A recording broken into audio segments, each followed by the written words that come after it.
A lovely good morning to you, our viewers. Welcome to another exciting edition of the Camnet TV Breakfast Show of today being the 26th of July, 2022. Of course, we bring you nothing but the best when we come on this show. I am your host, Miriam Kaimba, and in studio, I am not alone. I am joined by my beautiful colleague, Zipporah Mshala. Good morning, Zipporah. How are you? Good morning, Miriam. I'm good. How are you? I'm good. How is your morning so far? Cold here in Lusaka. We need the heat. I can't wait for October. Though they say we Africans never appreciate when it's cold, we want the heat. Yeah, exactly. But I really want the heat right now. I think you didn't exercise in the morning. You needed to exercise. To keep warm. Yeah, you needed to exercise in the morning so that you keep warm, you keep fit. Exactly, and just ensure that your body is in shape. But anyway, this morning, later on at 8, we will be joined by a guest, and we're going to be looking at taking advantage of cooperatives in Zambia. I know a lot of people are unemployed, but hey, how can we take advantage of cooperative in Zambia to ensure that we sustain ourselves, we employ ourselves? Please do take part in this discussion by contributing, and those watching us on Facebook, we will ensure that we read those comments. Just keep them sending, and at 7 hours we will be opening at 7:30, I beg your pardon, we will be opening our phone line so that we get interacting. But right about now, Zipporah, like we always do as a routine, we have the doctors, and we're going to be looking at the deep vein thrombosis. Anyway, it does. I don't know. Anyway, we'll find out from the doctor. And that will be done by Dr. Mukoko from the Women's Medical Association. Let's get to see that.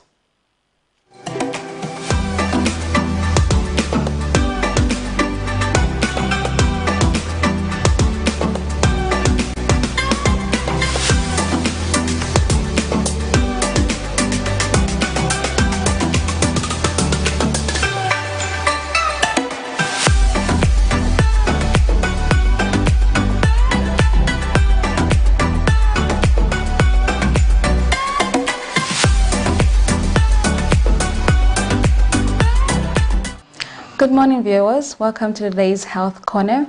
I'm your presenter, Dr. Laila Mkopka, coming to you from the Medical Women Association of Zambia.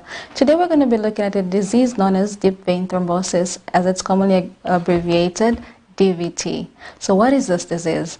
DVT is the formation of a blood clot in the deep veins of the body, most commonly affecting the legs. The most commonly affected veins include the popliteal vein, the posterior tibial vein, and the superficial femoral vein. So what are some of the causes of these blood clots? There are three main things that are stipulated as the causes of this blood clot. The first one is stasis, the second one is hypercoagulation, the third one is endothelial damage. So what causes stasis? Stasis is caused by damage to the valves of the veins. So generally blood in the veins flows from the extremities to the heart. So if there is damage to the veins, it's easy for blood to become stagnant. And the other thing that can cause stasis is paralysis, which leads to poor contraction of the muscles. If there's poor contraction of the muscles, blood is not easily propelled towards the heart. Another thing is pregnancy. Pregnancy can cause obstruction. The other thing is pregnancy. Pregnancy can cause obstructions of the veins, and this can also cause stagnation. So now when there's stagnation of the blood, it causes easy coagulation of the blood as the platelets come together, cause the blood cells. So if there is stasis of the blood, it is easy for the platelets to come together and coagulate, and this leads to formation of a blood clot. The second thing is hypercoagulable state. So some of the things that can increase or can lead to having a hypercoagulable state include cancers, dehydration, sepsis, and also the use of contraceptives, hormonal therapy. So the third thing is endothelial damage. Some of the things that can cause damage to the endothelial lining include surgery, trauma, and also the use of intravenous drugs. So what are some of the symptoms of this disease? The first one is leg swelling. Mostly the swelling is experienced only on one foot as compared to having it on both legs. The second thing is numbness of the affected leg. One of the things you experience will be a tingling sensation, or you decrease sensation on that area as opposed to the unaffected side. The third thing is changes in the colors of the leg. So when you compare the affected side and the unaffected side, you find the affected side tends to be a little bit red, if you're lighter skin especially, and also in other people it can present with darkening of the skin compared to the unaffected side. The third thing is warmth. So when you touch the affected leg, it tends to be warmer than the unaffected side. And the other thing that you experience is pain on the affected leg. So this pain tends to be severe depending on which area of the body that has been affected. The last that you can also experience is the distension of the superficial veins. So when you look at the affected side, you find that there are distended veins that are mostly seen on the outside of the leg. So join me tomorrow as we are going to be looking at some of the risk factors of this disease. We're also going to be looking at the complications and also some of the investigations that are involved with this disease. So I was your presenter for the day, Dr. Lila Mkoka, coming to you from the Medical Women Association of Zambia. See you tomorrow. How was that?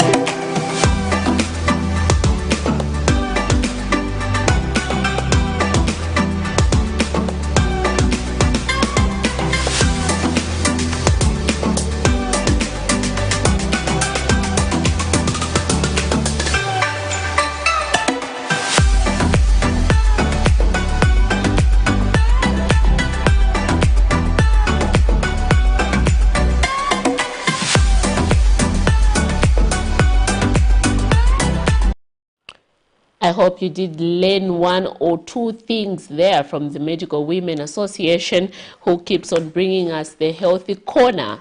And just to our viewers out there, that the Healthy Corner is up for sponsorship. In case you want to continue hearing these healthy tips that they continue bringing, please do sponsor that Healthy Corner on Camnet TV. Zipporah, your thought on the topic that we had this morning? I know there was a lot of scientific terms used, and what I did see your facial expression. You're like, what did she mean? I think there was a lot of scientific terms, but I'm sure, especially I'm sure our viewers out there got one or two things. They also tried to pick one or two things, but maybe us locally, we know it by another name or something. Yeah. The same deep vein thrombosis. First has got a name, and as well as myths.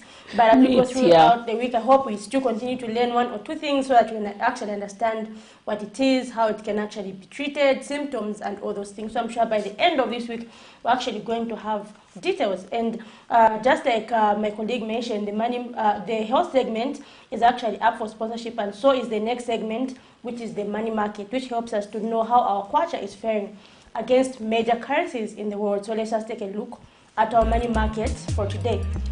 So we have the Great British Pound, which is buying at 19 kwacha 54 ngwe, selling at 19 kwacha 92 ngwe. The United States dollar, which is buying at 16 kwacha 29 ngwe, selling at 16 kwacha 61 ngwe. The euro, which is buying at 16 kwacha 53 ngwe, selling at 16 kwacha 86 ngwe. The South African rand, which is buying at 0 kwacha 95 ngwe, and selling at 0 kwacha 97 ngwe. So Miriam, the money market, and yesterday we saw actually the kwacha going to, I think it was on the buying part. It was on 16 kwacha and 2 ngwe. 2 ngwe, yeah. So that was yesterday. So I think also for now we just have to end the fluctuations to make sure that we've got a stable currency and all that. But so far so good, I think. Yeah, so far so good. We cannot say much, but we hope that we see more progress when it comes to our kwacha. But anyway, right about now, Zipporah, this is where we get to open our phone lines and just get to interact with our viewers out there. Like we said earlier on, that this morning we will be joined at 8 by someone, and we're going to be looking at taking advantage of cooperatives. But right now, what are some of the trending issues that are happening in your community, as we also get to zoom in our headlines this morning? So our first, Zipporah, yesterday, there's a story that was done by our colleague Patrick Soko, Yeah, where they were with the local government minister concerning with regards to the boots issues. So let's just get to see about that before we get to talk more. Yeah. Mobile money services have not only created convenience for receiving and sending money, but jobs for many Zambians. Earlier this month, the government demolished mobile money booths in a quest to ensure orderliness and sanity in the central business district of Lusaka, a development that angered many stakeholders. And now most of them are trading in open spaces, but safety concerns have emerged. Meanwhile, some people purporting to be United Party for National Development UPND cadres took it upon themselves to start reallocating trading spaces to mobile money agents on condition that they pay between 3,000 and 5,000 kwacha.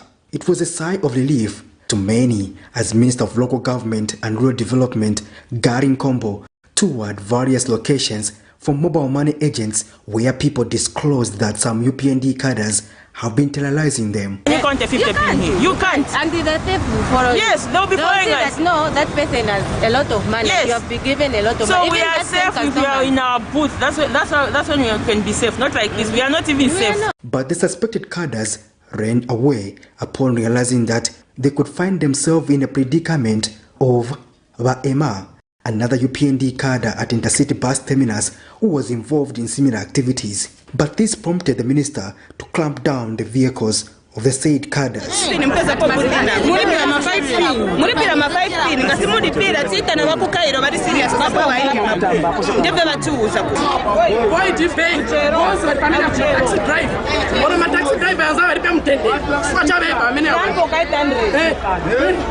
The minister later addressed mobile money agents and traders that acts of impunity do not have the blessings of the UPND administration. Manje nadabwa kupeza kuno ati kuli ba beni ngati ba mamichelo ba boyidi bamene bavuta abantu pano. So nambera uti ndiye bene wawa motoka iyi. Ati bali plisa 3-pin booth mu zina ya UPND. Kamba ati bakusogolo ndiye bati tu. Manje ndine ali kusogolo. Ndifuna muziwe kuti kulipe muntu ameti natuma that's why nabwera pano. So imotoka tizai klampa na kindi ya klampa izaenda ku office kwanga azanipeza beni wamene oyo ngati ngapi ngati michelo kuti timberani pamene munali kuvota chikulu chamene munali kuvotera ni mtendere oti bovutana boyofyanya monga mamene vinali likudala.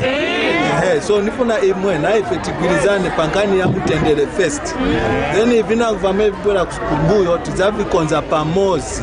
He further assured that mobile money booths that have been installed by cadres will be removed, adding that alternative trading places will be provided. It's not a political matter, no. The booth operators were invited by the president of PF, Mr. Given, to take action against rearranging the booth business. That was extremely responsible from Mr. Given, because when he was in government, we had the chance to put things in order. We also spoke to an association that represent mobile money agents. If we are to flush out the influence of cadreism and political elements, we need to come together. So this is why we are glad that the ministers recognized our efforts to organize. So as far as we are concerned, all the issues we are seeing on the ground, we are reporting to the minister. One only hopes lawlessness being peddled by people claiming to be UPND cadres will be addressed. Patrick Soko, Camnet News in Lusaka.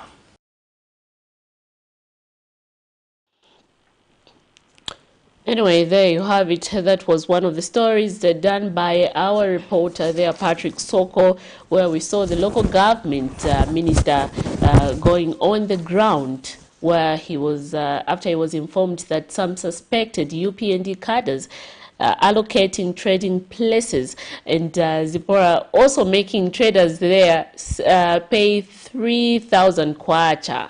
To 5,000 kwacha. I think that's... To 5, yeah, I think that is so unfair. I think it's so unfair. Imagine if you pay such an amount and then later on you have... yeah, it gets demolished by the relevant authorities, like the local authority. What's the point? What's the use? I didn't wonder why some people would even pay when we've actually been told that issues of cadreism will not be allowed in this current administration. But you know, people will still pay and then later just be disappointed. What's the rationale behind it? But you know, just getting some of the concerns spoken of by those people out there, some agents, other concerns were that, you know, you refuse to pay and then you are harassed. Sometimes you are told, no, you cannot trade from this place. But at the end of the day, Zipporah, you want a place where you can trade from, because this is the only source of way that you can find livelihood and income for yourself. Okay, so you have no option but to do that. An example of those people who are caught in the act. Exactly. Actually, need to be made an example of, like we saw what Patrick mentioned, the incident of Vaima. That issue trended. Exactly. His office was actually locked, and he was like, "I need to get my things." No, you locked your office. So if these people actually made an example of it to show other people out there who want to do the same, like it will serve as a warning to them, definitely, because the issues of cadarism now have been promised, they're not there. They're not there. No one should even actually be intimidated by anyone. Just go to the police. Exactly, and I'm glad that the local government minister Zipporah did mention that when he was addressing the traders, that the one major thing that you people voted for was peace and the rule of law. So there's need to ensure that that is in there. That is there. But if you have cadres harassing people and making people pay so much amount, hey. Yes, so you can just call in on the numbers that are scrolling on your screen and let us know your thoughts on the trending issues that are happening here in the country. So we hope to hear your view. And also on Facebook, you can go ahead and leave us a message. And Miriam, what else do we have on the trending issues? Exactly, Zipporah. One other thing that we shouldn't forget, we saw the president yesterday addressing quasi-government institution. Let's get to see what he said before we discuss in details. Various heads of quasi-government institutions and statutory bodies Monday 25th July 2022 trooped to the Mulungushi International Conference Center Kenneth Kaunda Wing for a meeting which saw Republican President Hakainde Hichilema officiate. The head of state challenged quasi-government institutions to provide valuable expenditure which culminates in job creation and improving the lives of citizens. Speaking at the meeting, Zambia's #1 citizen registered his disappointment on excessive spending by quasi-government institutions. The head of state has raised red flags over the trend and challenged the institutions to concentrate on adding value to their activities which reflect in the livelihood of the citizens. Corolla, twin cam, deep blue. Some of you who have been friends for a long time, you remember that car. Toyota Corolla. But today, you are appointed PS, the very day you are saying, where is my VX? Icona, man. Icona. How does the VX help you to create that extra job on the first day in the office? You even look gloomy when the VX is not parked in the car park. On your first day of being appointed as PS. That's today's conversation. While emphasizing on the exorbitant expenditure in quasi-government institutions, the head of state challenged public officers in Northern Province to improve the state of Mpulungu Harbour in order to provide a facelift to the country's economic growth. Our actions every day can change the people of Mpulungu. Your action, Minister, Northern Province, can change the lives of the people of Mpulungu. Just think deeply, and you know which part of the life can change there. I've been to Mpulungu for years. I go to Mpulungu there. Mpulungu Harbour area has not changed. Who is in charge of Mpulungu? Which parastatal? You are here, sir. What change have you delivered in Mpulungu there? It's getting worse. Now Tanzania is building a port on that Lake Tanganyika, competing with us when we were there ahead of... Meanwhile, Felix Mutati and Douglas Yakalima have an assignment which must meet President Hichilema and the education demand. Where is the disjoint? It is you seated here. It's us here. The president is excluded. I'm not exonerated. I'm part of you. You are part of me. Me for you and you for me. We are one. That's the importance of today. Get the desks in the classroom. After this meeting, we want the PS education to meet the PS technology, to meet the PS SMEs, to meet the PS. Nelson Zulu for Camnet News in Lusaka. hard for the Director of Public Prosecution, Lillian Sione, to leave the court premises shortly after she appeared before the Judicial Complaint Commission for fear of being filmed by the media. Ms. Sione, who left the premises with the help of the officer while hiding behind her assistant, says her hands are tied unless the Republican President Hakainde Hichilema waves off the oath of secrecy. She was before the JCC Monday morning following various complaints lodged against her by different people over alleged conduct which some term to be gross misconduct. The DPP is being represented by former Solicitor General Abraham Mwansa after her application that she must be represented by the Attorney General failed. Among those lodged a complaint against her is musician and activist Chama Fumba, popularly known as Pilato, who cites incompetence and gross misconduct.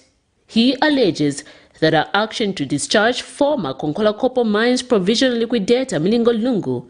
In the case, he was accused of stealing 4.4 million kwacha from KCM was done without consulting the Drug Enforcement Commission, further alleging that she is bent on protecting Mr. Lungu, which shows criminal motives and lack of proper judgment, hence calling for her removal. While the complaint lodged by Movement for Multi-Party Democracy is in relation to the manner she handled the MMD motor vehicle case, as they allege that there was a serious misconduct by the DPP. They state that after the 2021 general elections, the PF administration impounded all the MMD vehicles and took almost 4 years for the DPP to authorize the police to release the vehicles to MMD. However, before the exercise concluded, a group of expelled and suspended members of the MMD headed by Mr. Felix Mutati and Raphael Nakachinda organized an alleged convention in 2016 supported by the late former head of state, Rupiah Banda. When the matter came up this morning after hearing all the complaints lodged against her, the JCC adjourned the case to a date to be communicated to the parties. Miriam Kaimba reporting for Camnet TV News.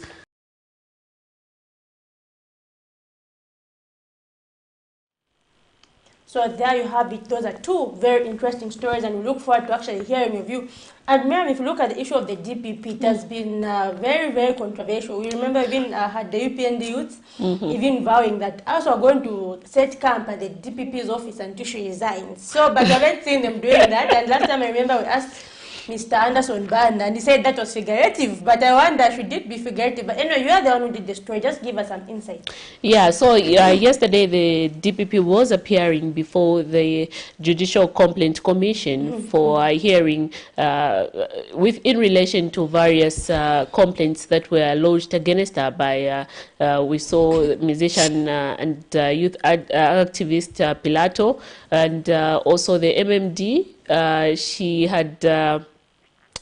They were saying that the manner she handled their motor vehicle case, which happened a long time ago, was not right. They termed the act to be gross misconduct and stuff like that.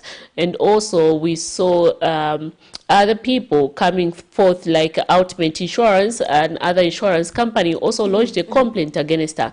So anyway, the DPP, as you know, Zipporah, she did make an application last time that her being part of government, she should be represented by the Attorney General, but her application failed.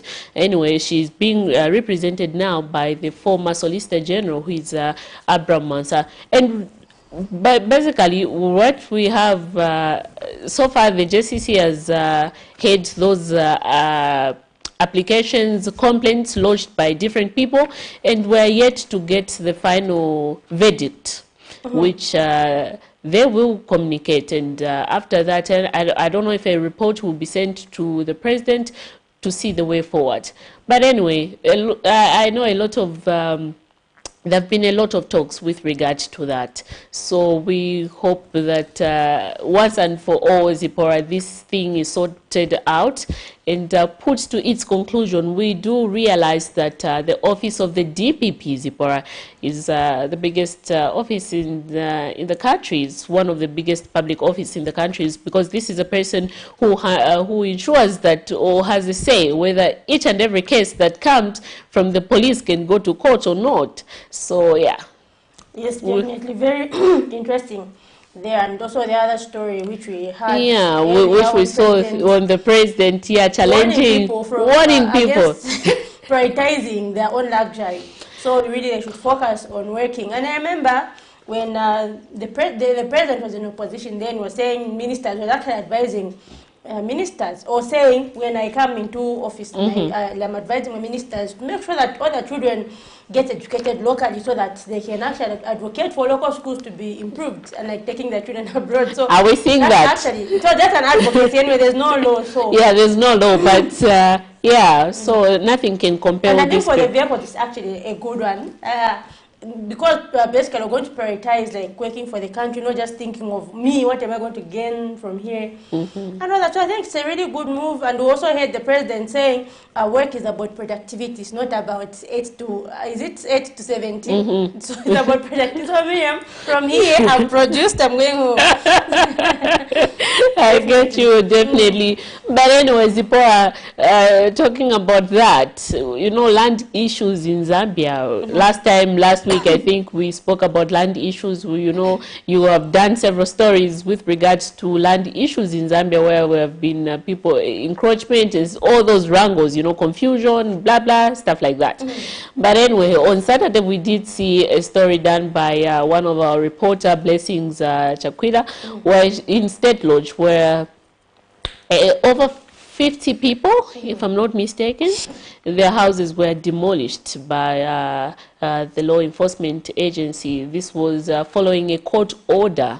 So they went there, said, you people cannot be here anymore, and then there were a lot of things that happened there. Let's just get to look at this clip that was done by our colleague.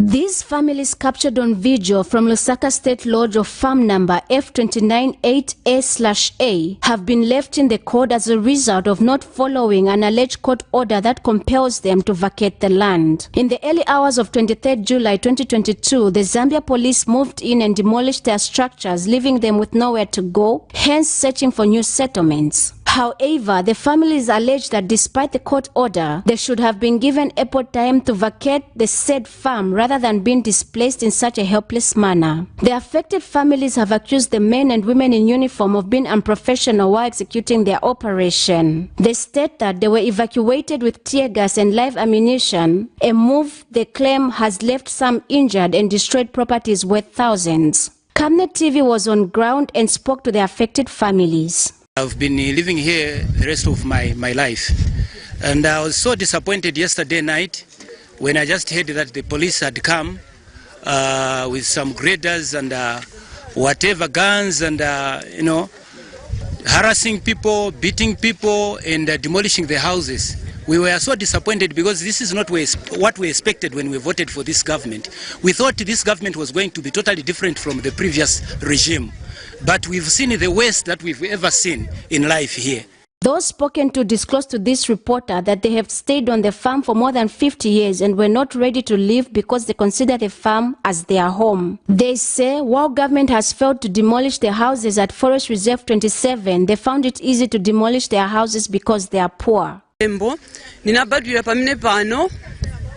So tadabo chabe abantu mwamine babwerera so antipasepo na notice bango bwera chabe kubwa kutingenera manyumba na ambo titira matia gasi so isesi banatuzepo na fili fonse famne batuza kutati tinga nkae na idea kuti kubwera abantu sinazivepo na fili fonse bango tingenera che munyumba ba police wenze bambiri no kamba kuti babatuma ni wa president ndiye babatuma kuti bachite hivi boma yatipasa mbamvu kuti bwe tikupishe ni pano so ise pamba ntina mbamvu tilibe na kwenda tilibe. And I also want to make an appeal to the president to say that I want to ask a question. When you are poor in Zambia, you can't acquire land. There are people who came before us For example, Honorable Zenda Chikwanda came in 2013, they've got title. They've got part of our land. They got our orchard. There's Mr. Piri here, who was a lawyer. They got part of our land. Now, if we can just accept each person to be coming to get these pieces of land, where are these families going to go? Are these not Zambians? Are these not entitled to land in Zambia? Lusaka Central Constituency Kablonga Ward Councillor Kosam Tembo has described the situation as unfortunate. Nangu kuti kuli court order yamene ivomereza kuti bantu bachoke pamene swafuniko nkala. You cannot be using live ammunition to disperse the people. Aba bantu bali pano sima criminals. These are people supposed to be engaged and talked to. Because as per procedure, wameta claim kuti land ni yake, there is a court order. He was supposed to engage as local leaders so that we know him and we talk to you, so that we know how we can amicably resort to this matter. There is no way people can start using live ammunition like this. Meanwhile, Zambia Police spokesperson Reha Monga confirmed the development, but was quick to mention that the officers were acting upon the court order. And when asked about the use of tear gas and the alleged live ammunition that suffocated the 6-month-old baby and others by police officers, Mr. Hamonga says officers were left with no option but to act in such a manner as the affected families were not complying. They are hoping the institution to force to evict that person. They are carrying out the court order, given to that institution that has been allowed to do that. Yes, that side. Yes, if people are told to move and not moving, what do you think police will use? That's what is used to disperse people who are not on the road. If people are told to move, like if that court, that's what I'm telling you, the issue of the court order. Don't ask me, don't ask the police, ask the person who was enforcing the court order. He will tell you maybe these people are saved last year or whatever, and they have been reason to move. So force has to be used for them to be removed. Blessings Chakwila, Camnet News, Lusaka. So there you have it. That was a story in State Lodge where some houses were demolished, and today we're actually going to follow up on that story because there is a new development, but we won't preempt what that new development is. And so you have to actually watch out either today or tomorrow's news to actually find out. But then anyway, moving on, we are now going to our first interview where we've been joined by Mr. Acta Maunga, who's the Director for Empowerment and Investment under the United Party for National Development, to just help us discuss the topic of cooperatives. Are people really taking advantage of cooperatives in Zambia, or is it just something that is on the news? Are people on the ground actually forming groups and taking advantage of this initiative? Good morning, Mr. Maunga. Good morning, Spro. How are you? I'm fine. How are you? Welcome to our studio. Welcome to our studio. Thank you. We're and glad to have you. out there, just a reminder that you can call on the numbers that are scrolling on your screen, or actually just give us a comment on Facebook, your contribution on the topic. And so maybe just to begin, Mr. Maunga, the issue of cooperatives, from your observation as people actually deal in the issue of cooperatives, have people on the ground really taken advantage of cooperatives? Spora, yes, they have. We have a call. Oh, we do have a call, but I think it's on the previous topic. Hello, good morning. Yes, good morning. You're through to the Camnet TV Breakfast Show. Who are we talking to this morning? We are talking to Douglas. I'm calling you from Chipata. It's good to know that Chipata is watching. Please go ahead with your contribution, sir. Yes. First of all, I'd like to put my compliments on the table. The first doctor who presented, I think I was disappointed with her in the way she presented her health talk. You know, as a person who has studied medicine, it's not everyone who has got that knowledge on scientific way. You're supposed to be very simple. What is thrombosis? You come to the terms of the people who are laymen. You see? You say thrombosis is the clotting of blood. When you talk of superficial, what are they? You explain to the people. You are not supposed to show the knowledge there that there is a person who is raped. You see, I like the other doctor. It's very simple and clear to the public. So please, as you bring these doctors, let them be clear. Let it simple to the people of the world. I did medicine myself, but I have to come to the terms of the remedy. The other thing, when it comes to issues of demolishing houses, please, let it be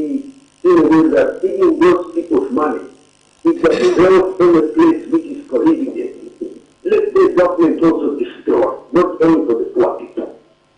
Please, thank you very much. Thank you Thank very you much. so much. We have taken note of those concerns. And I think on the issue of land, there was that comparison in the story, people are comparing Forest 27. To Forest 27 years. And the doctor, I'm sure, that has been We have noted. we have taken concern about that. Yeah, they need to actually be breaking down for the common man. So I'm sure maybe starting next week or something, because already for this week, that's already a topic that's there. Yeah. So I'm sure beginning next week, the doctors will be advised to actually break it down in simple terms for the general public to understand. Anyway, thank you very much for that call. And so, like we were saying, Mr. Maunga, as we begin on the topic of cooperatives, have people taken advantage of cooperatives, or do they have that mindset of feeling as if they can't benefit, as if maybe that thing is not for them, even if they apply, they're still not going to get the funds?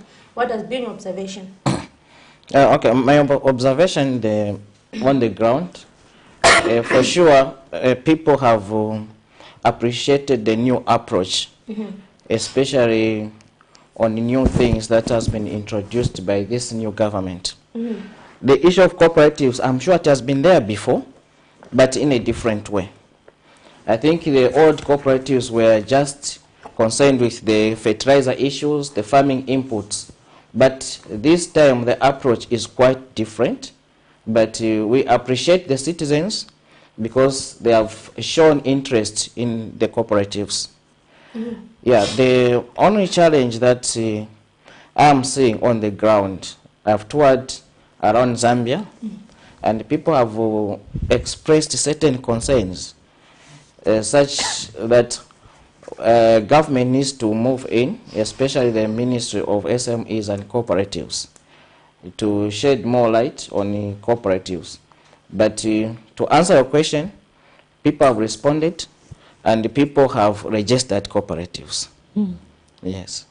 Okay, and maybe in terms of us seeing, especially that you're from the UPND and in charge of empowerment and investment, what are your predictions maybe on how soon we're actually going to see these cooperatives being funded? Because there's been this concern saying people formed cooperatives, but so far the funding has been lagging behind. Maybe what are some of your predictions? For sure, those concerns are there and they're very true. Yeah, but you know, I think somewhere in March, January, the Minister of SMEs was very clear.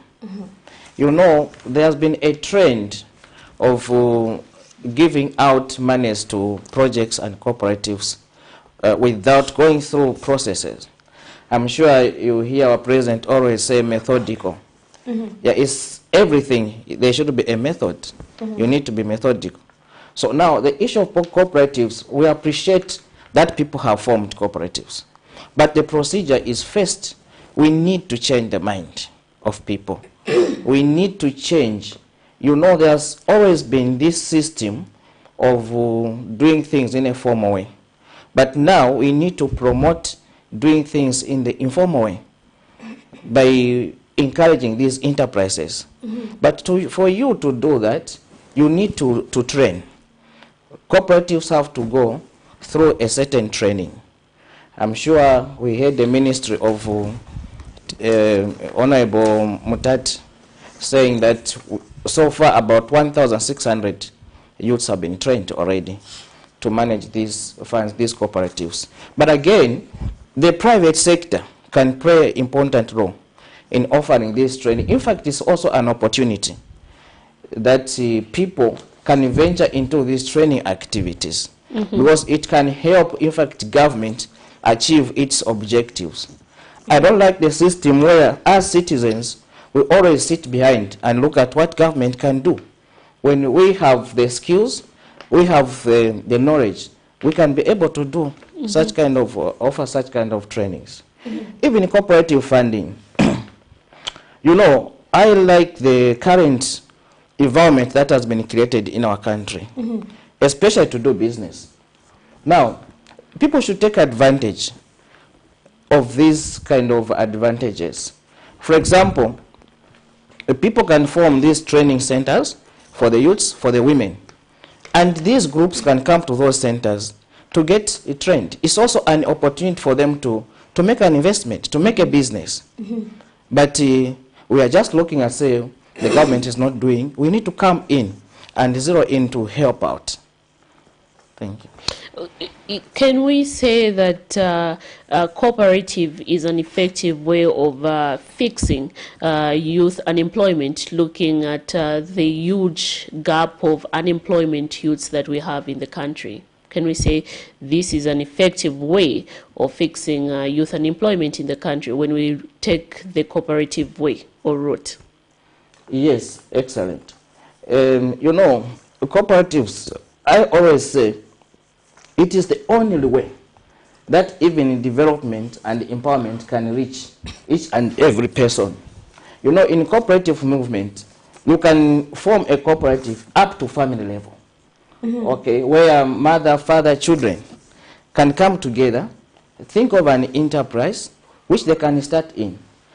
Now, I also want to emphasize that we should move from these traditional small things like rearing of chickens every time. That's people form a cooperative to rear 100 chickens.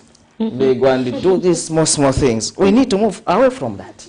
Because, you know, cooperatives, it is an opportunity that can change the lives of our people. Not only that, cooperatives can also develop our nation. If at all you have a cooperative, for example, in tourism, I was in Northern Province, Tumbachush Falls there. If you go to that area, you'll find that the place is very nice, but there's no activity there. You only find one guy who's guiding people where to go. There's no restaurant there. There's no craft shops there. Now, if people can come up with ideas, put a cooperative there. I've been to Kalen, where the Zambezi starts from. There's nothing. It's just like something's just deserted. But those are some things that, if cooperatives are formed in that way, you go to these deserted areas, like, for example, you look at Rwansha textiles, Mulungushi textiles. If people can come together, form cooperatives in those areas to manage such kind of investment, I'm sure even the issue of employment will not only look to government. We can create employment through these cooperatives. Then again, there is a problem of mind shift. Okay? People should try by all means to learn what the President is preaching almost every day. If we venture into entrepreneurship, you know, even marketeers, they can improve their businesses to something that is more than what they are doing, because we have the opportunity now. Yeah, I look at even in certain professionals. Let me talk about health. Health, you can come up with cooperatives. You know, if you go around the country, especially in rural areas, you find that the distance from one clinic to another is more than 15 kilometers. Now, we have people in those areas that can come together, invest in a clinic. Even in the issue of employing more nurses, more health workers, it can be catered into cooperatives. So we need to be creative, innovation. I'm sure I'm happy the theme for this year trade fair is innovation. Yeah, so let's be innovative. Let's move from things that are just like traditional. Let's also add value to what we are doing. So in short, cooperatives are a key to national development. They are also a key to human development. You mentioned something about the mind change, mindset of youths in the country. Are you seeing us youths in Zambia taking advantage of wanting to change our mindset, or rather shift our mindset from wanting to always have that white-collar job, rather than, you know, being creative or innovative in startup or forming your own thing? Yeah, it's a process. I've seen it's a process. I personally, I was groomed by the Minister of Youth. When I started my life at 17 years, I was doing some business. I started that straight from school. Now, there's organizations that we have in Zambia, like youth resource centers, youth training centers, like King George National Youth College. It's not an easy thing to go to a house to talk to a youth in 5 minutes to transform the mind. It is a process which we call the positive thinking program. Now, for you to do that process, you need to sit people down. Okay, you look at their background. You ask them certain questions, and then go into the process of that mind changing. But also, you people like media houses, you can play a very important role to come up with programs on TV, on radio, that can talk about mind change, so that people can fit in this new phenomena. It's a very good thing. I think in Africa, Zambia, we are the best. This time we have got all the necessary environment to do something to better our lives, to better our country. But if this information is not reaching the grassroots, it will be difficult, and it will be like the government efforts are not even appreciated by the people. So in short, the process of mind programming is important, and it can be achieved through certain medias and also certain platforms. The trainings that are being done are conducted by the ministry. They can also be done by the Minister of Youth. In fact, I'm also appealing to the Minister of Youth and Sports. Let's take advantage of the facilities that we have around the country. We have these training centers, resource centers for the youths. So there, people can go from different constituencies to be trained, and they'll be led. Teach them simple things, business planning and basic finance. Okay, they'll be able to plan their projects. They'll be able to manage the funds. Because what I've seen mostly is today, if I walk to you, then I finance your project before I train you. Tomorrow you are walking to ShopRite to buy a tray of groceries. So meaning the primary objective of that fund will not be achieved. I really recommend the government for starting with training. But people, I know they are not patient out there. But for those that have been training, I'm also appealing to the ministries to start allowing them to be getting that money, especially even starting with the CDF. CDF has been lying in their accounts for a long time. So if the Attorney General can unlock it and let the people start receiving the money, there are some programs that don't even need training. For example, the grant of the 40,000 kwacha. You know, there are those businesses where people can venture in, and if they see something coming, it will motivate, even give hope to those that are waiting, those that are still being trained. And have we seen, okay, so one thing which I've noticed here in Zambia, maybe in the employment sector, is that even if people know that they're cooperatives, most people prefer to go into the civil service for those who are seeking white-collar jobs, maybe due to the issue of security. Maybe, for example, job security. But have we seen, in terms of cooperatives, have we seen people talking about insurance of these cooperatives? Are they insuring the cooperatives, or are they just leaving them out there? What should be done? The issue of security, Zipporah, is very important. Yeah, the way I'm talking about these same trainings, this is the concept that is supposed to be part of the training, insurance. But now, the issue of professionals is one thing that people have to think. That's why I say mind shift. Today, when you are working here, I'm sure your objective or your goal is maybe sometime to own your own TV station, not so. Okay, but now here is a government which has said, okay, lady, I'm here as your government. All what I need is to plan. All what I need is you to put things on the paper. Then I'll come in and finance your project. This, even if you are a professional, you can offer your professionalism as an enterprise. I always say business is an investment to make a profit. So our professionals, even when we are investing for our children, our parents invested for us. They are looking for a profit from us, not so. They have invested. Even ourselves, when we are going to school, we are looking at how are we going to make a profit. So now, if we take our careers just for jobs, it's not enough. Let's take our career as an enterprise. Let's have that entrepreneurship mind in whatever we are doing. That will help us. It will help the country develop.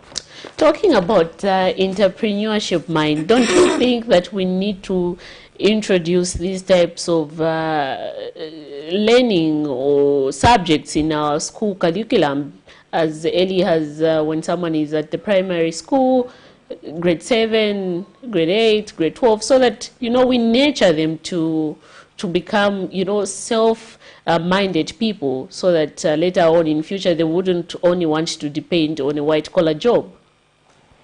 Yes, you are very right. Entrepreneurship should grow in the brain. In fact, it's an activity. Entrepreneurship is part of your talent. If you discover yourself at an early age, it's the best for you to know what kind of investment you can do. In fact, even what kind of course you can do. It is very surprising that today most of the people are not doing the jobs of their studies or their plan, because they follow where there's money. Now, if entrepreneurship is introduced as early as maybe in grade 5, I know at a certain college level there's entrepreneurship, but it should be compulsory. It should stand as a subject on its own. And you know, another thing that I look at our curriculum, I'm sure the education experts, they can also help us. You know, if you go to other countries, you find that people are studying 3 subjects. 3. Here we are studying, like for example myself, 12 subjects. Now, you find that I'm in this line. I love science. I go this side, I see how my teacher is teaching, I admire to be a teacher. I go to the hospital, I say doctor. Now, all these subjects, I'm learning them. So for me to make a decision of my career, it takes time. The career guidance will come in, will go into schools, into classes to find out what career. But if children are not made from childhood as entrepreneurs, they want to be entrepreneurs after they retire. Now, the time they are retiring, there are people already retired. You find that they are not able to. So I advise the Ministry of Education also to revise our curriculum in schools. Let us involve entrepreneurship as maybe from grade 5, and going up it should be compulsory. Because the direction we are moving in as a country, everyone now, I'm happy because when you go to visit people in compounds, in townships, they are thinking of what business can I do? What project can I venture into? So it's a positive move, but we need to prepare our future generation. And so, Mr. Manga, we have a comment, or rather, I can say a question here from one of our viewers on Facebook, who says not everyone can benefit from cooperatives. So I think this person is actually trying to ask, like, what alternatives do people have, those who will not be funded, because are aware that not every cooperative actually receives funding. So in terms of maybe contributing to the economy or finding alternative forms of living, what other ideas are out there? Okay, I want to make this point clear to the viewers out there. You know, the president introduced a ministry called the Ministry of SMEs and Cooperatives. I know people, they think that cooperatives is only under the CDF. No. He created a ministry for business, for entrepreneurs. So, if you go to the Ministry of SMEs, you can apply and get funding as a business entity. not even as a cooperative. Okay. Now, the only foundation to our viewer there is have an entrepreneurship mind, prepare the business that you can do. If you don't have that, get guidance. Now, when you have that, you have got options where you can seek for resources through your ministry, a new ministry, or through the cooperatives. Now, I know that we have a mind of looking for jobs here and there. Now, if these cooperatives are formed into serious entities, into serious programs, they can offer a lot of employment. For example, if a cooperative is formed and they go into a school business, okay, they open a school, teachers will be employed under that cooperative. They have not helped themselves, but they are also looking at people that will not benefit from the cooperatives. They can work from those cooperatives. A cooperative can be formed also in the health sector.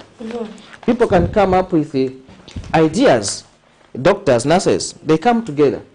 They put up a clinic, okay? Then employ their fellows. I think that's what I'm saying. No one will be left out because the opportunities are there.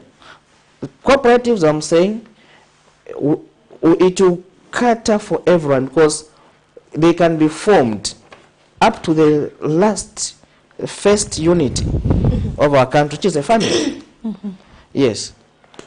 Okay, and out there, like we saw a story that we played earlier where we've seen a lot of cadres out there still trying to make a living through maybe swindling people. So this was a story which we played earlier, where the Minister of Local Government was actually doing an inspection yesterday in town, and it was discovered that some cadres were actually charging the booth operators to pay, is it 3,000 kwacha? So maybe to set up the booths. So what have we seen maybe these people who are removed from the markets also taking advantage to form cooperatives, or what is your message to them? Because now after they were removed from markets and bus stations, they began looking for new ways to swindle people. And this may be due to maybe lack of what to do. And then the major concern has been how complicated the procedure of making cooperatives is. For example, we talk about business proposals. Those people do not. Yeah, like how do you come up with a business proposal? How do you help them? People who are not learned to actually benefit from cooperatives. Okay, first of all, it's a very unfortunate incident, but I believe for something good to come out, there should be some kind of inducement. Now, the issue of booth operators, I'm sure there should be a procedure of handling such kind of things, though local government has got its own policies. For those people that are in booths, the only problem that we have is people thinking of coming together. It's a problem because each one wants to do things on their own. But you say together we stand, divided we fall. Now, if I've seen booths the way they are running, they're always a chain, maybe along the road, in the markets. But it's better we, as local government, they have got people at the ground there. They should take advantages, work with the ministry responsible for youth, ministry responsible for community development, so that these people can be formed into groups. In fact, it was going to be good if we organize these people before removing them from the street. Because we had a point, a focal point, where we are going to find those people, then put them together, teach them, and then move them to another type of a project. So for me, we were supposed to be methodical to deal with those booth operators. And issues of cadres, like of course the mobile booths, but then the cadres, for example, who are taking advantage of people, like how can they be helped since they can't really write business proposals? What advice do you have maybe so that they can also benefit from cooperatives? Okay, you have been to the investment center, the Universal Investment Center along in Woodlands. Yes. Now, at the center there, what we are doing is we are training people, even those that don't know how to write. Okay, That's what I'm saying. The community themselves, they're able to identify the need. So even the youths, you know, if they identify it as okay, we need this, because this issue of cooperative have been preached. Everyone is aware of it. But it's the way you are saying is the information where to go. So now as at the investment center there, we are guiding, we are trying to help government. Okay? Coordinate those youths. We saw like last time we are giving out the tricycles, we are giving out certain things to the youths. Even women, we know to say some people they may not sit to know how to do a project proposal. But if they are told they have got a big idea, we do the proposal for them. But we don't just do a document for them. We teach them in any language, in any local language that they understand. So that when they have the document, they will submit it for them to get the money, to get the funding they want. But now, if you don't teach them the contents of that project proposal, then you are not doing anything. So we teach them so that they understand even how the money is banked, how the profit is subtracted from the investments. We teach them those things. There are those that we have seen that if you give them money, they will not use that money in the purpose. Yes. So what we do is we acquire things like beans, carpenter, no, those dry things for supplying. So when they go to these ministries, they ask for a tender to say, okay, they got ZNS, they have been given a contract to supply beans, to supply carpenter. What is our role? We'll say, okay, how many kgs? We give them. We don't give them the money to go and buy. We give them the things they supply. When they supply again, they bring back the what? The cost of that item. If it's a bag of beans, they'll bring the same money that we buy. Okay, so that others also get. Now, if again the same group, they go and find another tender to supply, they still come back. We give them their profits. We remain with the capital, so that we are able to. Let me just hold your thought. We have a caller. Good morning. Good morning. You're through to the Camnet TV Breakfast Show. Who are we speaking to this morning? Yes, we're speaking to Jamie from Kawe. It's good to know that Kawe is watching. Please go ahead with your contribution, sir. My contribution in one is that cooperatives have been existent in all the governments from units to date. They are not any thing. And those cooperatives are well established. And they were permanent groups where they can go. Now, if those both cooperatives are struggling to get organized, what more the ones who are initiating the cooperative from zero? What performance they take? Even if they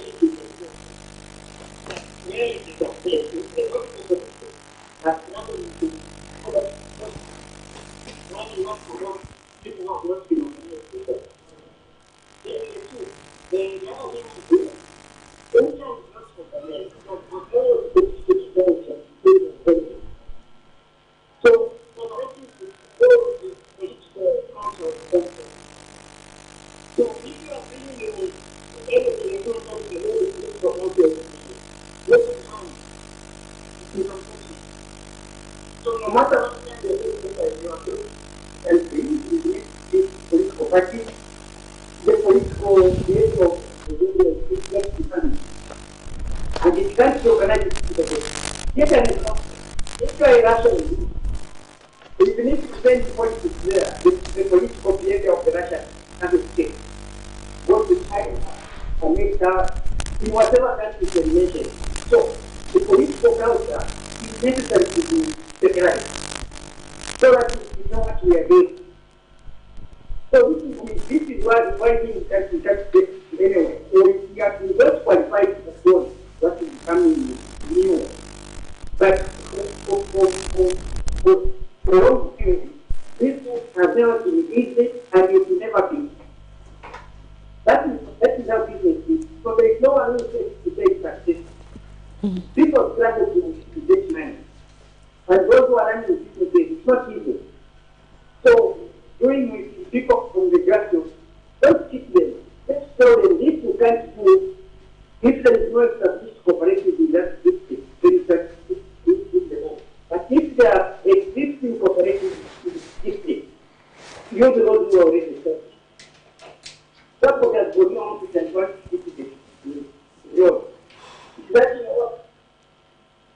no office, you can't be assessed anywhere. What happens is you don't even know the state. So it's really more risky. So let's define, let's have that entrance control. So don't define political outcome. People get used to it, Zambian. But today, do this, is always something else. So let's work on things people can get moving. That's my contribution. Okay, thank you very much for that contribution. So you can just respond to the caller, Mr. Maunga, in conclusion, even as we wrap up on this segment. Mr. Siame, thank you very much. But I want to speak to you, my brother. That's why I'm saying mind shift. Okay, cooperatives have been there, yes. Now, this time, this is done in a different way. We have a ministry now, and called SMEs and cooperatives. It's not political. It's a ministry. Okay? It's a government institution. So it's not a political thing. It's not, that ministry is not for UPND. It's for everyone. So cooperatives are here to stay. Cooperatives are moving in a different dimension. If there are those old cooperatives, they should do things in a new way. I said it in my preamble that cooperatives were just known for fertilizer, what and what not. This time is no, it's no longer that. It's just like a business entity. So let's not discourage people out there. Let the people form the cooperatives. Let them go through the process of acquiring what the financial need that they want. Let's guide them. It's good that even there in Kabwe, Mr. Siame, you are there, you understand. I know you understand. Let's not twist things. Let's follow the new suit, the new method of doing things. And cooperatives, very beneficial. They have worked in other countries. They can still work for us in Zambia. Okay, thank you very much for that contribution. And we even have a last comment here, even as we actually wrap up on this part where they're calling for sensitization. So they're saying that politicians need to actually make sure that sensitization happens all the time and not just during election time. So that's the comment. Okay, so join us on the other side. But now we're going to be joined by another guest who's just going to help us continue the discussion on cooperatives. And so just now we're going to play a story on persons with disabilities who have actually been advocating for information on how to form cooperatives. Let's just take a look at this story and join us on the other side.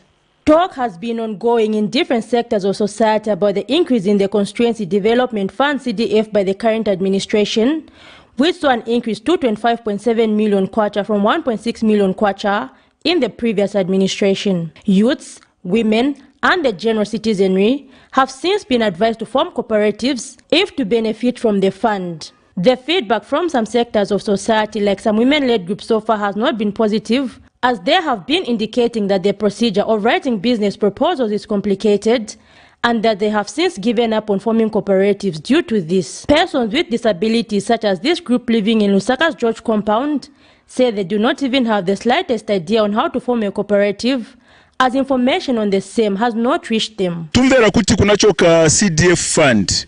I CDF fund pamene inabwerera twaiona kuti provision yakaena ionesa kuti ni tali. Are you saying the truth, Mr. Our president, Mr. President Hakainde Hichilema, kuti I program inabwerera bantu bavutika? Process yakaena is a organization. Tukaribe kuziba procedure moendera mabwino, mukaribe kupita kutuma bantu botupunzisa motengereza indrama. Fund ya mene munabweresa CDF fund. Usheni abantu bavutika nangu izasalira kwa mene ku State House bamene bazatenga ni bamene bana bama ministers nangu ni bantu bamene bavutika mwachonadi. Oti batipunziseko. Chifukwa cha kuti kwa metiriri tiribe moyambira ma cooperative mwati mamvera tizimvera chabe pa radio uti banza tuba muminzi bana ma cooperative yosiyana banaenda kubapunzisa bati ife na pantawi zino tikaibe kubaona vuta amene taona kulifa ma disabilities ni yakuti ife tilibe na malo yakuti tingankale tipezeke kuti zipanga ku chitukuko muno mu Zambia monga mene tionera banzatu so ife tilakinga malo yakuti mutithandizire kuba boma amene muona kuti ife tavutika tisakira malo otithandiza angabwera atithandizako atipasako malo ayo malo kuti tizisungapo monga nkhuku kusunga nkhuku malayers ya nkhuku maeggs chani vonse hivyo ndione tivutika kuno so ise tilibe na empowerment otithandizira. They have since called for education on the same, stating that they too would like to improve their livelihoods. According to the United Nations, about 2 million people in Zambia have a form of disability, and accessing economic activities for this group of people remains a challenge. Zipporah Mshala, Camnet News, Lusaka. Thank you so much for still staying tuned with us. That was one of the stories done by our colleague Zipporah Mshala, who was talking about how persons living with disabilities are complaining on how they can form cooperatives. This morning we're still talking about cooperatives, taking advantage of cooperatives, and in studio we are joined by another guest, Mr. Adam Mwanza, who is coming from the Zambia Savings, Credit and Union Cooperatives Limited. Is the project coordinator there, who is going to help us discuss more in details about taking advantage of cooperatives in Zambia. Good morning and welcome to the Camnet TV Breakfast Show. Good morning. How is your morning so far? Great. I'm excited coming back here. I know we had you last time. You know, we had a very, very good discussion. But anyway, talking about taking advantage of cooperatives in Zambia, looking at the high levels of youth unemployment that we have continued seeing in Zambia, are we really taking advantage as youths in Zambia to, you know, from these cooperatives? Wow, that's a very interesting question. Are we taking advantage to form cooperative? I may say in two folds. Yes, we are. And I think we are taking advantage, but we can even do better than that. I think that's the first point I want to mention, that in terms of the youths in Zambia looking at the cooperative. However, to begin with is the mindset towards cooperative. We need to realize we come from an era where cooperative now, it's been a talk of the day because of our president, who is advocating for cooperative more in terms of form cooperative now. It's not like cooperative just started now. Cooperative have been in existence since 1840, you know, way back, you know, so it's not something that is new, but it's been there. And you'll be interested to hear that, but there are over 670 million people that are affiliated to cooperative in the whole world. So each and every one of those people belong to a cooperative. So you discover that cooperative is not something new, but it's the mindset towards cooperative. You know what I mean? So that's the only difference that we have now. As we get into cooperative, are the youths taking advantage? Yes, I believe youths are positioning themselves, but they either, we're looking at it as in how do they position themselves. So taking advantage, yes, we can take advantage of cooperative, but how do we position ourselves in terms of realizing the benefit from the cooperative? And maybe how differently can we actually make sure, what thing can we do different to make sure that cooperatives work, given that they've been in existence? Like we even had a caller earlier saying, since UNIP have had cooperatives, they've never benefited anyone. And so now that we've pumped in more funds, what different thing can we change to make sure that these cooperatives actually yield the intended purpose, which is to alleviate the unemployment situation in Zambia? Okay, first of all, you need to realize something. I think you said something very interesting, that you have pumped more funds. I believe that's where the problem begins from. Why? Because you see, we need to realize that for people to come together as a cooperative model, first of all, they need to bring something on the table. Every cooperative member, for it to be viable, they need to bring something. They must come on board to bring something, to contribute something in that cooperative. But if you look at the word cooperative, it's people coming together with a common goal. That's the cooperative. So you cannot call yourself a cooperative if you've got different mindsets and different opinion or different visions in a cooperative. So the most important thing that you take note of is, first of all, when a cooperative member, you want to come on board, by law or by the constitution of a cooperative, you have to buy a share in a cooperative. That's the first thing. So these things of coming to a cooperative and expect it to take resource from somewhere to put in a cooperative, that's where we're making a mistake. You understand? Because you're not creating people that are already doing something. So the government comes on board to supplement what the cooperative is doing. Okay? So because you look at it, I'll give a practical example. we do know that the vice president took a trip to India where she found one of the successful cooperative in dairy farming, which is in a multi-billion-dollar a project in dairy farming. And you know what I mean? And these are self-starters, not even at a bit they took money from the government. Okay, they managed to grow. And I'll give more practical example like what we're doing in terms of Ziskas, our cooperative that we're doing. We managed to keep over 46,000 broilers. 46,000 broilers. And this money, not even a bit came from the government. This is money contributed by Zambians, put together, and we're able to be successful. We managed to bring, I'll give through my patron, Mr. Mushalika, our Doc Mushalika, and Chilekwa Mambwe. They went to Dubai and got an opportunity, in terms of Dubai oil, Skyline. It's in social media as well. Why? And who are behind it? It's people, Zambians, who managed to bring this deal. Right now, Arabi, the license is being gotten. Right now, as you speak, we have the oil coming from Dubai through the cooperative model. So we're not talking about cooperative model. If you look at all these things, if you say, did we get the money from the government? No. Who are the people that have funded these projects? These are Zambians that have come together. I've realized that together we can be able to achieve a lot of projects. Okay, and so one other concern, maybe Mr. Mwanza, is Zambians' mindset. Like you said, not everyone can really have the same goal, passion, and do that. What if people are just coming together for the sake of getting some money and then later the cooperative disbands? How can you actually avoid such? Thank you very much. That's a very interesting thing. First of all, when you put something in something, you know what? First of all, I love what the Bible says. Where your treasure is, that's where your heart is. You always protect something that you've invested in. You always protect something that you've invested in. And they've been given free money, so that's where the problem is. We need to realize that free money is not good. First of all, let's look at it. You know what? First of all, you need to realize something. We are creating a big mistake by making people just wait for governments. They must do something. There must be something that they're pushing. You cannot motivate somebody who's sitting. You understand, right? Somebody who just sit, you know what I mean? So what I'm trying to say is that before you talk about giving people money, you need to ask yourself, what are they doing? What effort? Then from there, then help him. Because if you just give me money, the youths come together, form a cooperative, you know what I mean? And the question is, they don't have to do what with that money. Rather help somebody where they know that, okay, what are they trying to do? Are they trying to do something in agriculture? Are they trying to do? Then help them in that way. Then that's easy because you're growing what they're already doing. You know what I mean? But if you say you want to just give people money and without any business plan, without anything, no drive, then it's a big blunder. Is this the reason why we have seen most cooperatives fail, to come to their in progress or stuff like that? What has killed us is free things as a nation. We need to come out from free things. Entitlement mentality is one thing that has killed us as a nation. Who owes us a living? No one owes us a living. We need to realize this is our country. It takes us, you and me. Who will give us that money? Somebody could have paid for that money. Who sweated for that money?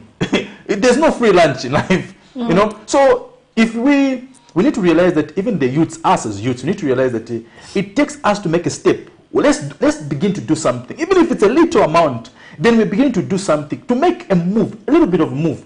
And when I talk about a little bit of move, I'm not saying in terms of financial. It's about also organizing ourselves. It's about also organizing ourselves. In terms of the mindset, do we know exactly what we want to do? Do we know the kind of business that you're getting into? I'll ask you a practical example. I meet people and I've interacted with a lot of people. I ask them a question. We want to form a cooperative. I ask them a question. Have you managed to do a research in terms of the market that you are getting into? This product that you want to start selling, have you done your research? Could you better research? Could you better research? Business.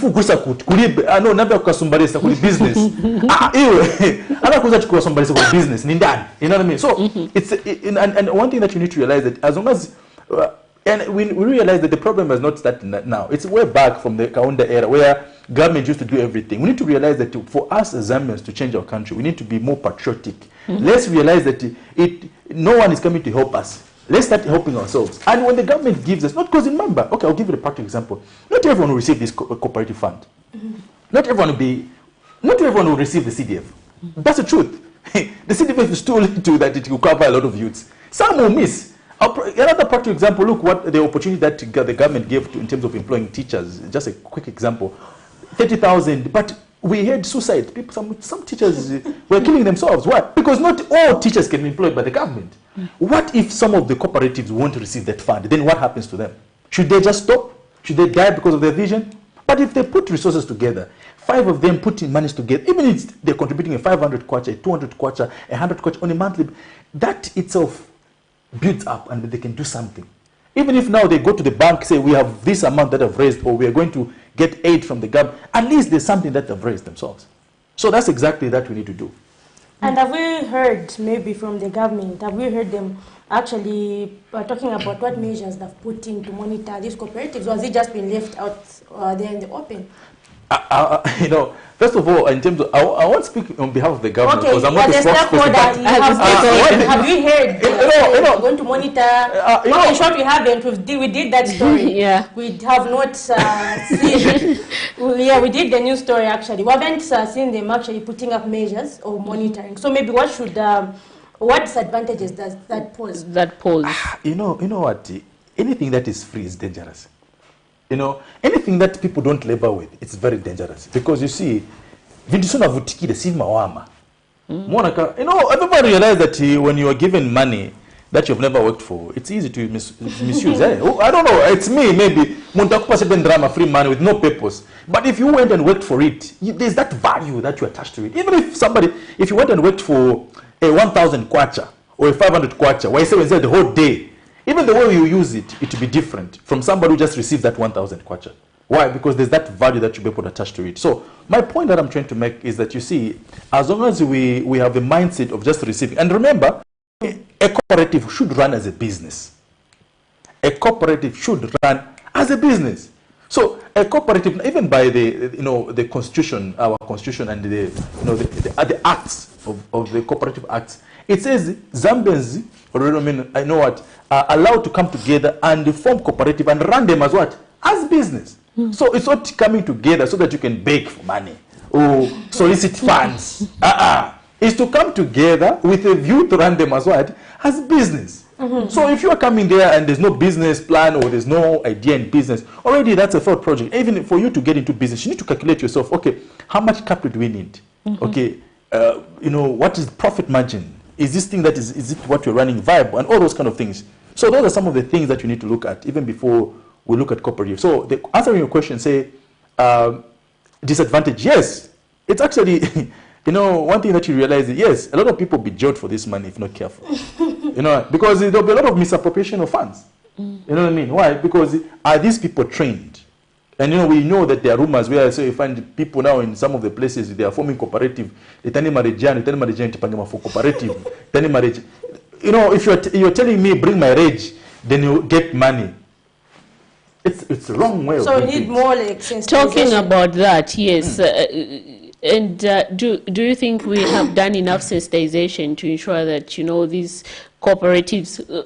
Earlier you said cooperatives have been in existence way back, but they haven't been as much as up to date in terms of helping youths out there. Are we seeing more sensitization being done in ensuring that more people have knowledge on how they can inform cooperatives, how they can run these cooperatives, and how they can benefit from these cooperatives?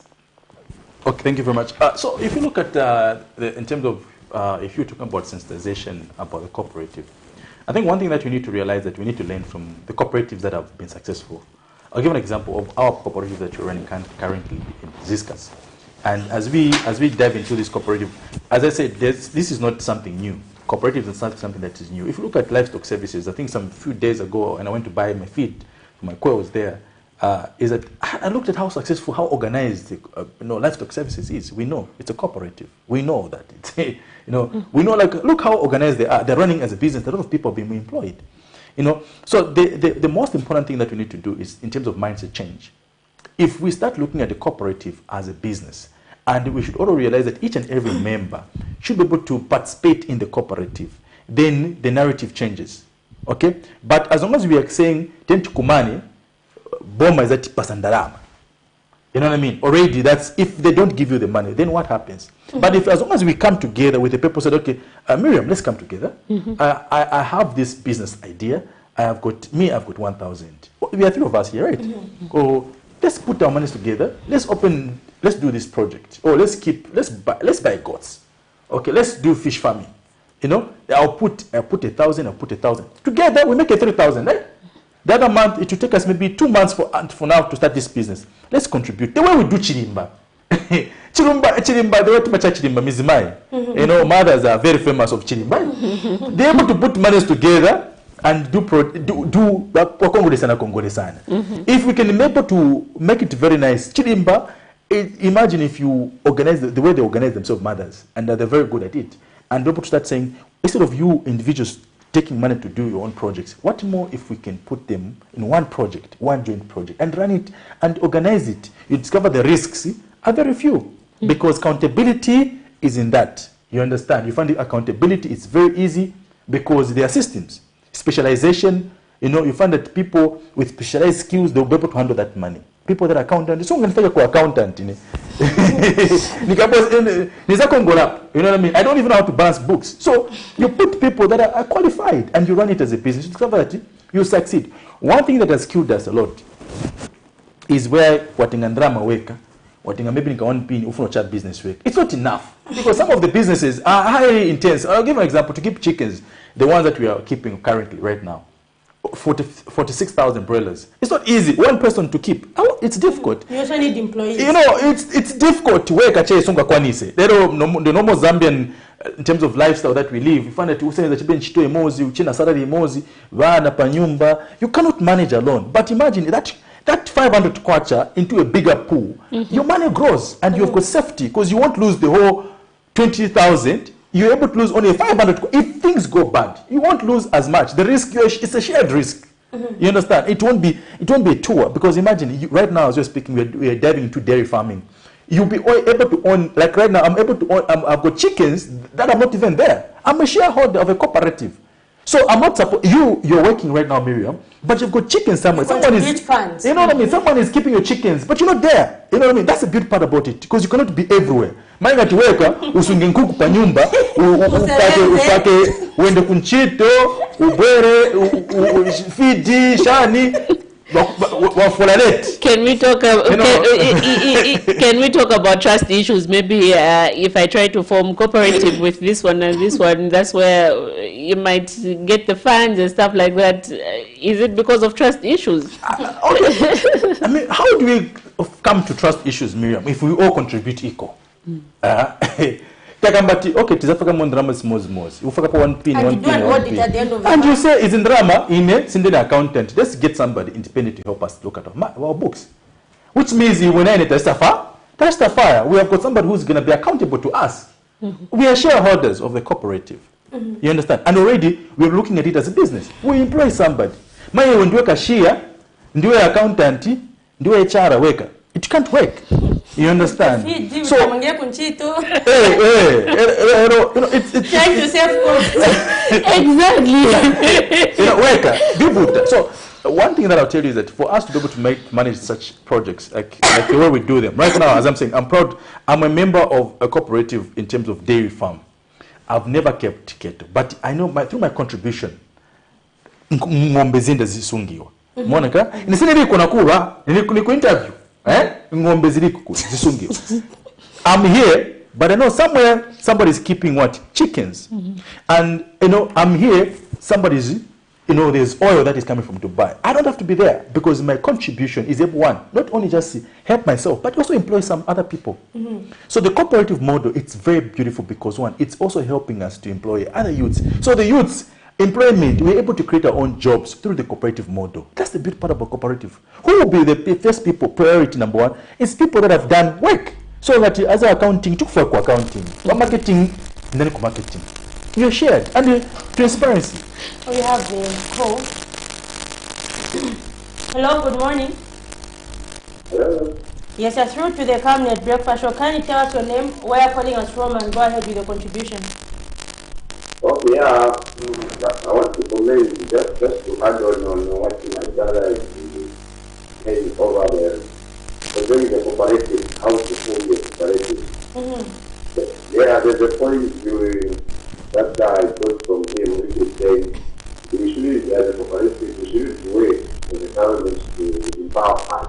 for us to do a certain project. So I'll just give an example like this thing. For example, you've been given Shaba, during Shaba, yes.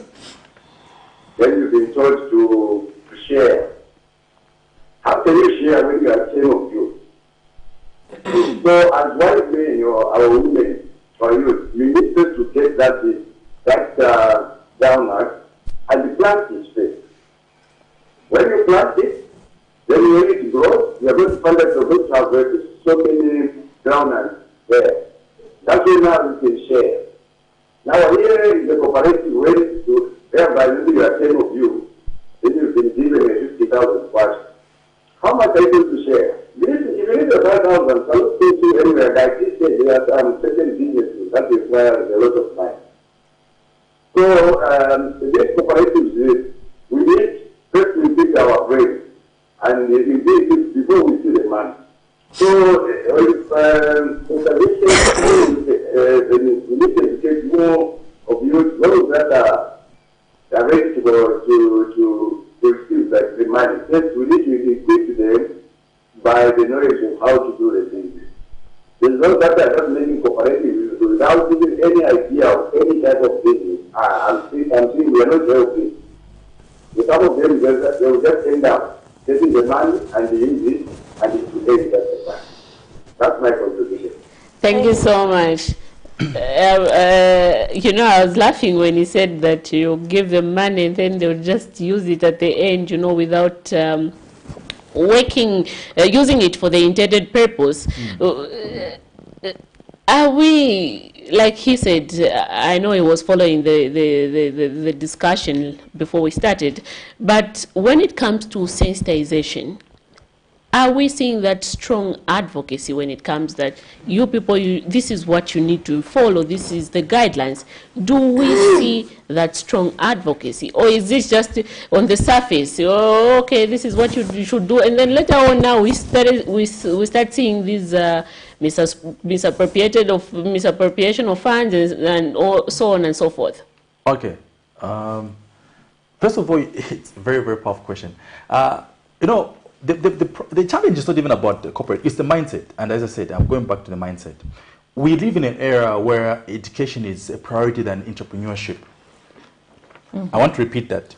We live in an era where where looking for a job is a priority than entrepreneurship. We live in an era where we celebrate people that look for jobs than that do business. That's an era that we live in. We live in an era where, you know, I felt very bad, where I saw people literally crying because they got a job. The government has accepted them. Crying, literally calling them, you know, you know what I mean? For me, it broke my heart. How many people do we celebrate that are doing the businesses? So we don't celebrate. So we come from a nation where we celebrate people that get jobs, you know, and literally look at getting a job as a success than somebody who's running a business. So if we see a lady, actually a lot of people, I saw them quitting their own businesses, trying to get into government. Right? Why? Because they want security. They want to security. So now imagine if we have such mindset already, where we're not celebrating entrepreneurship. First of all, if we have a mindset of entrepreneurship, we need a lot of entrepreneurs for us to be able to develop our country. Okay? And those entrepreneurs are the ones that deserve to get funds because they know what they're doing. Okay, these are people that are already striving. Now, imagining that muntu that come Let together. me just hold your thought. We have a caller. Hello, good morning. Hello, good morning. You're through to the Camnet TV Breakfast Show. Please tell us your name and where you're calling us from. Yes, that's what I'm calling you from Chipatino. Oh, please go ahead with your contribution, sir. Yes, I was wondering, number one, how do one access the same funds? Where do one go? I'd like to know exactly where should the person, which person to see or which organization to go to. Because this is, which many people do not understand exactly. Where do one go? Then apart from that, if one has got a process already, which is started, but on the way,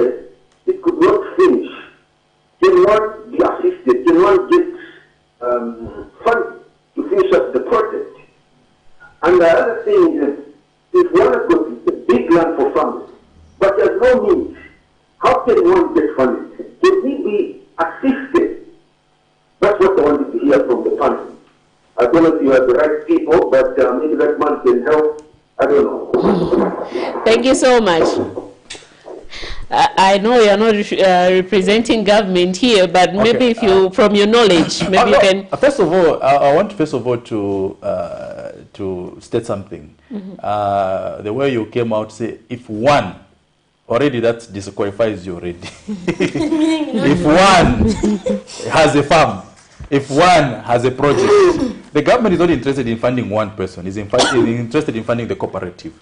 And that's exactly the big problem that we have. Imagine that man, the one who has got a farm. Imagine all of us could have said, let's put our resources and let's work together, that project. You discover that farm will be able to be viable. But how many people have got land that are not doing anything with? A lot of people got land, Bambidi, including me, I've got land. We brag saying in our land, but alone you find that you know what I mean? You're failing to cultivate. Because one thing that you realize is, it's if you are doing things alone, you cannot succeed. You understand, right? If you're doing things alone, you cannot succeed. ShopRite, all these big chain stores that you see, it's not owned by one person. Lafarge, all these big companies, they're not owned by one person. They're owned by a lot of people. Why? And that's how that's why they are what? They're standing alone. As I want to encourage my brother, the farm that you have and the project that you have, look at it as a cooperative. Call out your family members, organize them. Ask them how much money you want to raise. You know, I want to raise maybe 50 pin. Organize them. Put up a business plan. See how much you can make. Tell them. Come together. Let's work together. And Zapang and Ramos so. But most of the time, you know what? It's very interesting. We are the only people that hide opportunities, even if we won't manage to sustain the opportunity. I'll give an example. You are a deal of supplying. You are failing to supply. Uzaibi such a was any better idea. So we are always hiding ourselves because that's what you do at school. Hide your paper or sakopera. You know what I mean? But life is about working together. You know what I mean? Tunajala kuso ulemba exam weka ubisa answers na yari wrong ubisa. So na wrong so we find that we hide opportunities from our friend. Got good opportunity at was any better idea. No one can steal your idea. Come together. Let's work together. So I think that's the only way we can help. So my brother, if you want funding, like you were saying, first of all, organize yourself as a cooperative. Then you go to the local authority, go to the councillor, the area councillor, who advise you how to access that CDF. But before you go there, one thing I'll tell you that saying one, it's akukangani. Mfukati matengeko wanzanu, mawauza lingaliro ya business info cheating and farm info stachani, then organize yourself that way. Then you can go to your councillor and they can help you to find out exactly either you can access it or not. It's not a guarantee that you access it.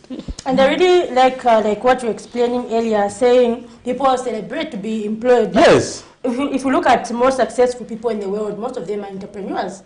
Like we always say, people do not get rich from being civil servants or employees, but they do get successful by being entrepreneurs. So I think that's really something that you actually have to look at and see as a positive example. Let me delve more on that one, maybe. Let me delve more on that one. You see, and that's where the problem begins from.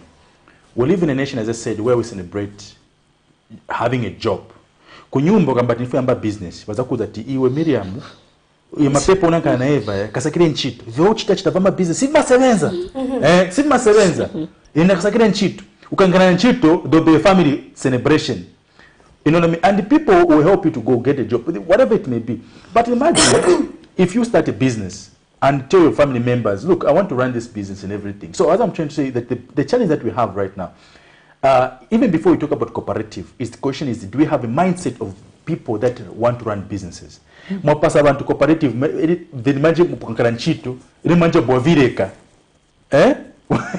you find somebody, after manja pesanchito avireka, pakat, aenda kunchito, as your business. So we need to realize that even the people that we need to help, people that the government needs to focus on, are people that are already doing something. People that already have a zeal. I'll give an example. If you go to places like Kalingalinga, you go to some other areas, you find those are the people that deserve the funding. For me, I believe those are the people that deserve the funding. People that are doing something. These are women that are already keeping chickens. They just need more help. They already know what to do. They already know where the market is. All what they need is more capacity building. Okay? But ngati mpoya kule muntu bali mukomboni baichenkale njire etani marriage baichenkale, then you give them 50,000, you give them 100,000 at no, run a business. How do they start running a business? Do they have the mindset of running a business? So it's a challenge. So such people, the only way you can help them is for them to belong to a cooperative. Because that's the only way they can be helped. It's for them to belong to what? A cooperative. That's the only way you can be helped. Imagine if a cooperative doesn't mean that you have to have the skill. So you can be in a cooperative that keeps fish, but you don't know how to keep fish. Well, what you do, it's contribution, eh? What's it? Well, wasunga nsomba, zambo sunga nsomba. Iwe, winde uchebeti ziku reza gulisa, tuma profit wakupasako. That way it's easy. Alone, it's difficult. That's the only way we can help out. Definitely. And even as we conclude, what kind of cooperatives should we actually see formed? Maybe the diversity of cooperatives so that our country can also develop in the process. Wow, that's a very interesting question. The diversity of cooperative. I think one thing that you need to realize that in Zambia itself, there are a lot of opportunity. Right now, as you're speaking about, like as I said, I represent ZISCAS, Zambia Savings and Credit Union Cooperative Society Limited. You discover, did you know that you've got a milk deficit? Over 12 million liters. Hello? Which right kind now, of milk? Milk. You know, we have a milk deficit as we speak right now. 12 million what? Liters. 12 million liters. We are getting, actually, did you know that most of the what you call dairy products that come from outside? 12 million liters. We have that deficit. Now, ZISCAS, where we are, where the cooperative we all belong to, I see an opportunity. So cooperative, maybe just to advise the people that are listening to me right now, is first of all, look around the opportunities. We have fish deficit in Zambia. Our country is very interesting. Eh? We have always deficit. Now in Zambia, China, all the way from China, some of the fish. We have more rivers but no fish. Interesting country, eh? You know, so imagine, even today you started keeping fish. I can tell you the truth. I was speaking to one of the lodges. They told us we buy fish. We buy a lot of fish in lodges. We buy a lot of fish in hotels. We buy a lot of fish in the markets. Imagine today as a cooperative, you said, okay, we'll start keeping fish. I can guarantee you that you get in the market. How many people are eating fish? There's a fish deficit as we speak right now. So bazima ndamgani hot cake, chipa, zaenda. Milk mukaka. Muni deficit in Zambia. So as people are coming together in terms of organizing themselves, they need to look at around what are the opportunities that we have around and position themselves properly, organize themselves as business. And where they do not know, as I said, when you yourself alone, you cannot do it. Join people that are very successful. Join the organization. Like for us, we've got almost 1,000 members in terms of ZISCAS, of cooperative members that belong to us. Those who belong to a cooperative that is viable, not that are waiting, you'll be the one disappointed, but if you are pushing yourselves, you discover you do very, very well. Last but not least, the last comment. I think when we launched our ZISCAS strategic plan, we told the minister, okay, we told the minister, I think people that came to, the minister, our patron said, we do not need money from the government. We literally told the minister that we don't need money from the government. We have enough money ourselves. We can run this project. Is it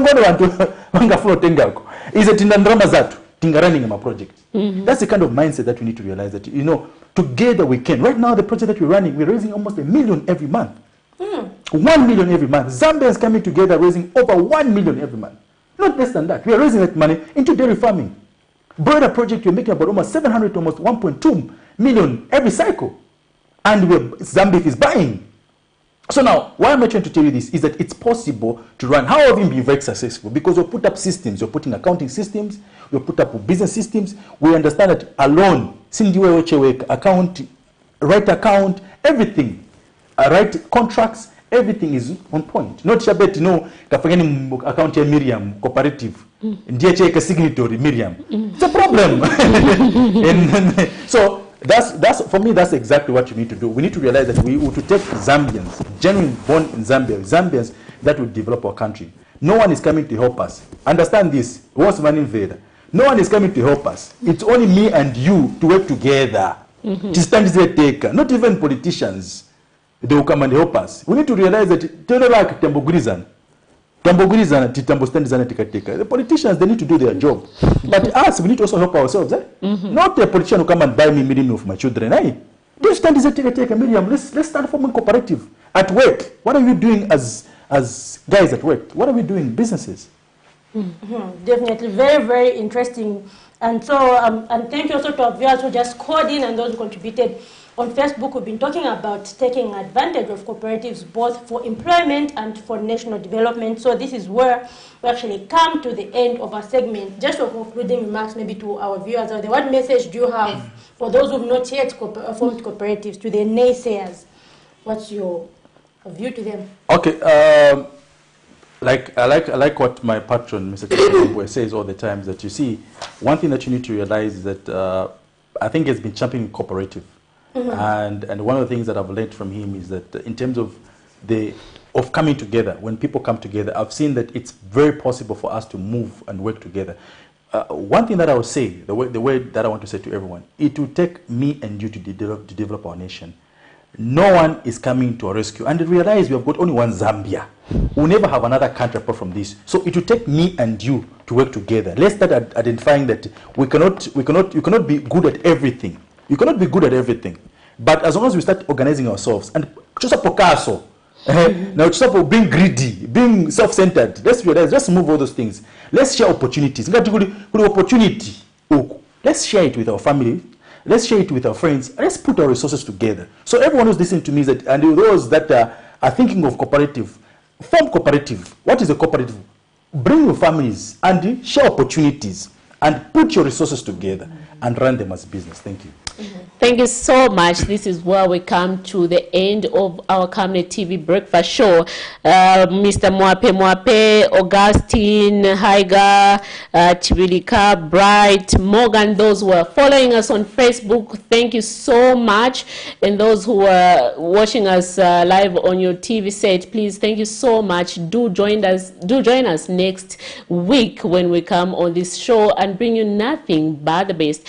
For me, Miriam Kaimba, and my colleague, Zipporah Mshala, it's bye-bye. And please do join Patrick Soko and Sharon Kadimbula tomorrow for another edition of the Camnet TV Breakfast Show, where they're going to be looking at current affairs. Good morning.